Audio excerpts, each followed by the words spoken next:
ಹೌದು, ದಕ್ಷಿಣ ಕರ್ನಾಟಕ ಜಿಲ್ಲೆಗಳಾದ ಮೈಸೂರು, ಮಂಡ್ಯ, ಚಾಮರಾಜನಗರ, ಕೊಡಗು ಭಾಗಗಳಲ್ಲಿ ಕಬ್ಬು ಬೆಳೆಗಾರರ ಮೇಲೆ ಸಾಗಾಣಿಕೆ ವೆಚ್ಚ, ಕಟಿಂಗ್ ವೆಚ್ಚವನ್ನು ರೈತರ ಮೇಲೆ ಹಾಕುತ್ತಿದ್ದಾರೆ.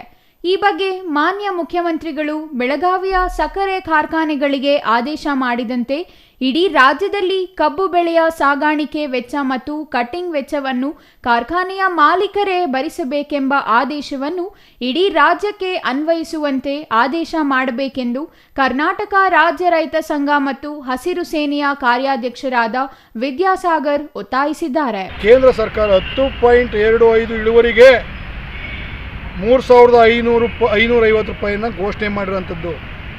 ದಿನೇ ದಿನೇ ಕಬ್ಬು ಬೆಳೆಯುವಂಥ ಕ್ಷೇತ್ರದಲ್ಲಿ ಸಕ್ಕರೆ ಅಂಶ ಕಡಿಮೆಯಾಗಿ ಪರ್ಸೆಂಟೇಜ್ ಕಡಿಮೆ ಆಯ್ತಾ ಇದೆ. ಇದು ದಿನೇ ದಿನೇ ಹೆಚ್ಚಾಯ್ತಾ ಹೋಯ್ತಾ ಇದೆ. ಕಬ್ಬಿನ ರೇಟ್ನ ನಾವು 100 ರೂಪಾಯಿ, 500 ರೂಪಾಯಿ, 100 ರೂಪಾಯಿ ಹೆಚ್ಚು ಮಾಡಿದ್ವಿ ಅಂತ ಹೇಳೋದು ಇಳುವರಿನೂ ಹೆಚ್ಚು ಮಾಡೋಂಥದ್ದು. ಈ ಇಳುವರಿಲೂ ಕೂಡ ಸಾಕಷ್ಟು ಮೋಸ ಆಯ್ತಾ ಇದೆ. ಇದನ್ನು ಈ ಕೂಡಲೇ ತಪ್ಪಿಸ್ಬೇಕು.